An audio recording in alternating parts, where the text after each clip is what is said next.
नमस्कार दोस्तों, आज हम आपको माता कामाख्या देवी की अनुपम कथा सुनाने जा रहे हैं। जो भी भक्त श्रद्धा भक्ति भाव से इन कथाओं का श्रवण करता है उस पर माता की विशेष कृपा रहती है। तो चलिए कथा शुरू करते हैं। कई युगों पहले की बात है। कामरूपा राज्य पर देवी कामाख्या का राज था। नीलांचन पर्वत पर देवी कामाख्या माता का वास था और उस पर्वत की रक्षा योगिनियां और तांत्रिक करते थे। राजा दक्ष के यज्ञ के पश्चात माता सती की योनि नीलांचन पर्वत पर गिरी थी। माता की योनि वहां पर गिरते ही पहाड़ पर्वत पानी सब लाल हो गए और वहां कामना की भावना बहने लगी। देवी कामाख्या को वह स्थान बहुत पसंद आया, तो वो वहीं पर देवी कामाख्या के रूप में प्रकट हुई। देवी कामाख्या साक्षात निराकार भुवनेश्वरी लज्जा गौरी व जिनका गर्भ हिरण्य गर्भ कहलाता है। समय की शुरुआत में इन्हीं देवी ने ब्रह्मांड को जन्म दिया था। साक्षात कुष्मांडा रूप में अखिल अखिलेश्वरी और देवी के पीछे पीछे उनकी योगिनियां और भैरव बाबा भी वहां पर आ गए। देवी ने ऐलान किया कि आज से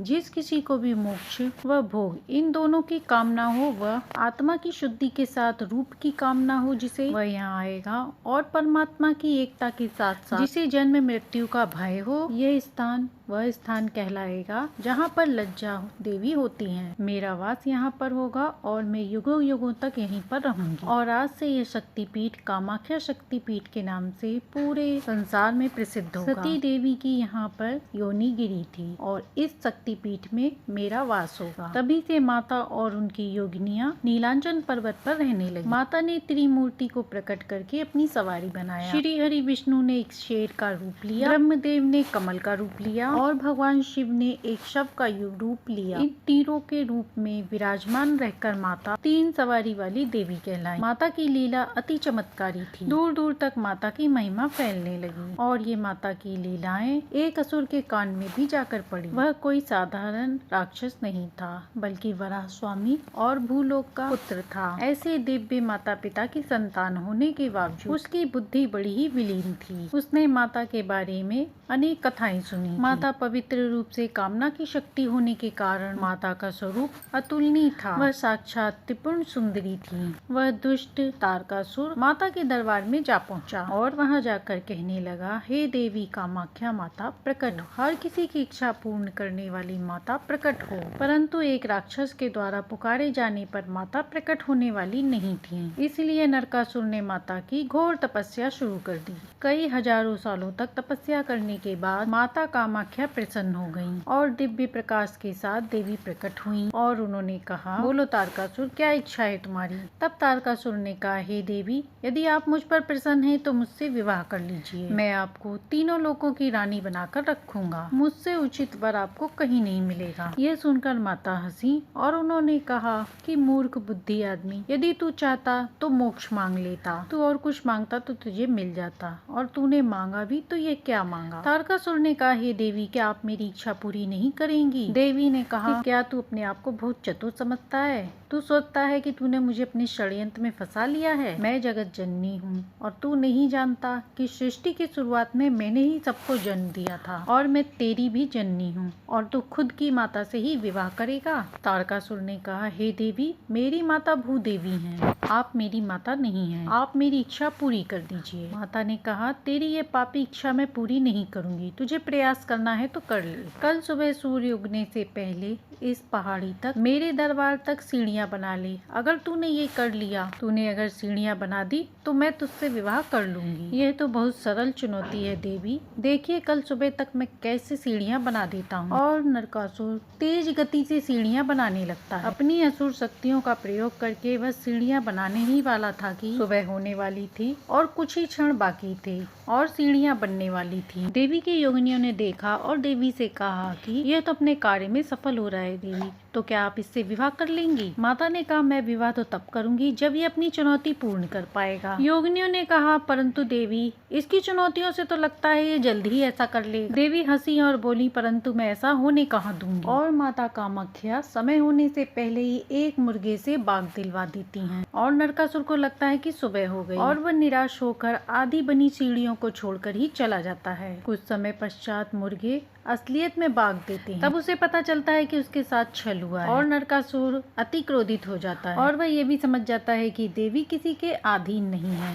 माता ने बिना माया और बिना बल के ही उसे उसकी चुनौती से हरा दिया। ये थी माता कामाख्या की कथा। एक बार माता पार्वती नंदी के साथ विहार कर रही थी। तब माता ने कहा कि आप मुझे यहाँ पर रहने वाले प्राणियों के बारे में बताइए। नंदी जी ने कहा कि हे माता, इस कैलाश की दिव्यता आपसे और महादेव जी से ही है। वह देखिए माता, ये छोटी सी हिरनी आपके दर्शन के लिए आई है। तभी देवी पार्वती की नजर एक निशाचर पर पड़ती है जो धीरे धीरे नन्ही हिरनी की तरफ बढ़ रहा था। माता पार्वती नंदी जी से कहती हैं कि नंदी, ज्ञात होता है कि ये निशाचर छोटी हिरनी का शिकार करने वाला है। नंदी ने कहा, हे माते, ये निशाचर नहीं, एक शेर है। और नंदी के देखने से पहले ही वह निशाचर एक शेर का रूप धारण कर लेता है और एक शेर हिरनी का शिकार तो करेगा ही। यही उसका नियम है, विधाता ने उसके भाग्य में यही लिखा। और जैसे ही वह शेर हिरनी पर हमला करता है, वैसे ही देवी माता पार्वती अपनी दिव्य दृष्टि से उसे स्तंभ कर देती हैं। इसके बाद वह निशाचर अपनी असली रूप में मदद की पुकार लगाता है। वह कहता है, हे महागौरी, मुझ पर कृपा करें, मैं कई दिनों से भूखा हूँ। माता गौरी ने कहा, हे निशाचर, मैं तुम्हारी विधा को समझती हूँ, पर यह हिरनी मेरी शरण में आई है। तू चाहे तो मेरी शरण में आ जा, मैं तुझे भूख, प्यास और निशाचर की योनि से मुक्ति दिला दूंगी। निशाचर ने कहा, हे देवी, इससे अच्छा और क्या हो सकता है, आप मुझे अपनी शरण में ले लीजिए। अपने वचन के साथ साथ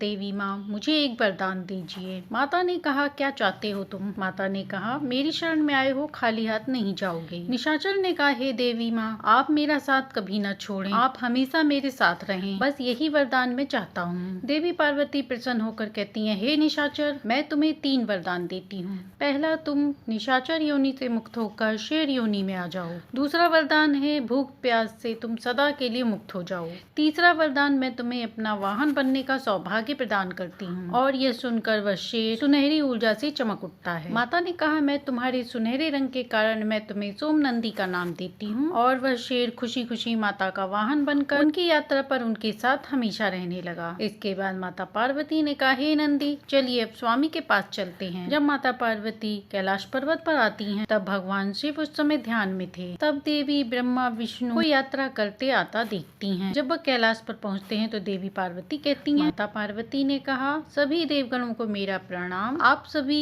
मेरे स्वामी से मिलने आए हैं, परंतु वह अभी ध्यान मग्न हैं। तब माता लक्ष्मी ने कहा, उमा, हम महादेव जी से मिलने नहीं, उमा से मिलने आए हैं। तब ब्रह्माणी ने कहा कि ये सत्य है देवी, हम उन्हीं देवी से मिलने आए हैं जिनने महिषासुर का वध किया है और महिषासुर मर्दिनी रूप धारण किया था। और महिषासुर जैसे 2 अन्य राक्षसों ने भी संसार पर फिर से संकट ला दिया है। देवी, आप कृपा करें और हमें बताएं कि देवी दुर्गा कहाँ हैं। हम उन देवी की स्तुति करेंगे और उन्हें प्रसन्न करेंगे ताकि वह हमारी और तीनों लोग की रक्षा कर सके। माता पार्वती ने कहा, हे देवियों, आप मुझे बताइए, आपका संकट क्या है? उन्होंने कहा, हे देवी, आप हम पर कृपा करें और ऋषि कात्यायनी की पुत्री देवी कात्यायनी से हमें मिलवाइए, क्योंकि वही सर्वगुण कला से संपूर्ण महाशक्ति हैं, जो शुंभ निशुंभ जैसे महाराक्षसों का वध कर सकती हैं। हे देव, महान शक्ति का क्या गुणगान करते हैं, आप तो देवी शक्ति को कभी जान ही नहीं पाए। आप क्या जानते हैं कि वह महादेवी दुर्गा हम तीनों देवियों से अलग हैं? हे देवी, वह दुर्गा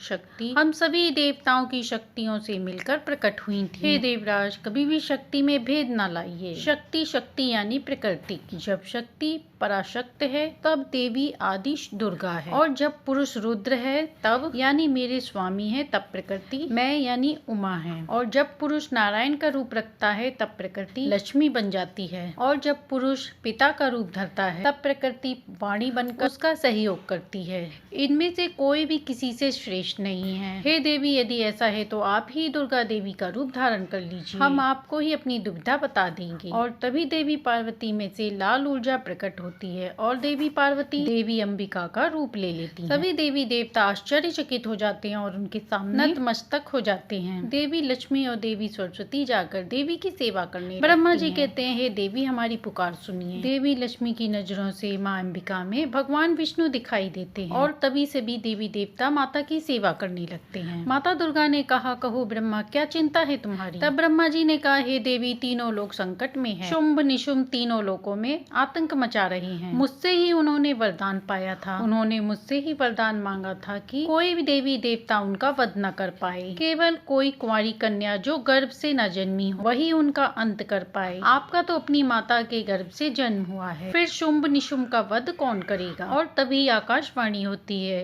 और आवाज आती है कि मैं करूंगी। और तभी देवी अंबिका का प्रकाश और ऊर्जा उनसे अलग हो जाता है और उनकी त्वचा काली पड़ने लगती है। उनकी आंखें लाल हो जाती हैं। देवी अंबिका के सारे गुण चले जाते हैं और वे तामसिक हो जाती हैं और वे भयानक रूप माता काली का रूप धारण कर लेती हैं। उस रूप को देखकर डर जाते हैं और देवी के तेज से एक प्रकाश निकलता है जिससे शिवयानी देवी प्रकट होती हैं और वह देवी अविवाहित कन्या थी। पूरा कैलाश उन देवी के तेज से चमक उठता है। देवी का रूप इतना सुंदर था कि उन्हें देखकर सभी देवी देवता मोहित हो जाते हैं। तब देवी मीठे स्वर में बोलती हैं, मैं करूंगी शुंभ निशुंभ का वध। हे देवगण, आप लोगों में से किसी को भी चिंतित होने की आवश्यकता नहीं है। तब भगवान कहते हैं, हे देवी, आपसे सुंदर मैंने तीनों लोकों में किसी को नहीं देखा, कृपया अपना परिचय दीजिए। तब माता ने कहा, मैं हूँ संसार की पराशक्ति। देव लोगों ने कहा, हे देवी, आप पर्वतराज अंबिका की गोद से प्रकट हुई हैं, इसलिए आप कौशिकी कहलाएंगी। देवी कौशिकी शुंभ निशुंभ की सेना बहुत ही विशाल है। आप अकेले देवी काली के साथ उनका सामना कैसे करेंगी? हे देव, किसने कहा मैं अकेली हूँ? आपके अंदर की सारी शक्तियाँ मैंने ही तो दी हैं। हर प्राणी के अंदर शक्ति होती है और वह शक्ति मेरी ही तो है। इसके बाद सभी देवतागण उन्हें प्रणाम करते हैं, उनकी शक्ति को मानते हैं। तो ये थी माँ कामाख्या की संपूर्ण कहानी। आशा है कि आपको ये कहानी पसंद आई होगी। नवरात्रि की ऐसी ही कहानी सुनने के लिए हमारे चैनल को सब्सक्राइब करें।